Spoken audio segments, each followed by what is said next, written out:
আজকের কাজটা সহজ ছিল না। সকাল থেকে আকাশ ছিল মেঘলা, আর কিছুক্ষণ পর শুরু হলো টানা বৃষ্টি। কিন্তু বৃষ্টি দেখে আমরা থেমে যাইনি, কারণ আমরা বিশ্বাস করি মানুষের চলার পথ পরিষ্কার রাখা শুধু একটি কাজ নয়, এটি একটি দায়িত্ব।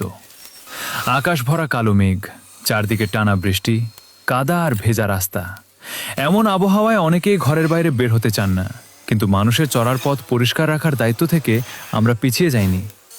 আজও বৃষ্টিকে সঙ্গী করে নেমে পড়েছি রাস্তার দুই পাশের ঝোপঝাড়, আগাছা আর জঙ্গল পরিষ্কার করার কাজে। বৃষ্টির পানি গায়ে পড়েছে, কাদায় পা ডুবে গেছে, কাপড় পুরোপুরি ভিজে গেছে। তারপরও কাজ থামাইনি, কারণ আমরা জানি এই আগাছাগুলো শুধু রাস্তার সৌন্দর্য নষ্ট করে না, বরং মানুষের চলাচলেও বাধা সৃষ্টি করে। অনেক সময় সাপ, পোকামাকড় ও বিভিন্ন ক্ষতিকর প্রাণী এসব ঝোপের মধ্যে আশ্রয় নেয়।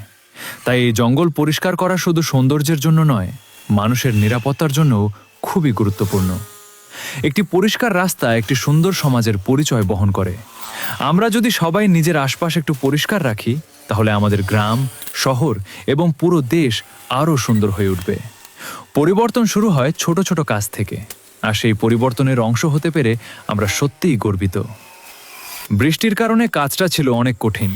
কাদা মাড়িয়ে, ভেজা ঘাস কেটে, ভারী আগাছা সরিয়ে প্রতিটি ধাপে পরিশ্রম করতে হয়েছে। তবুও যখন দেখি রাস্তার দুই পাশ পরিষ্কার হয়ে গেছে, তখন সব কষ্ট এক মুহূর্তেই ভুলে যাই।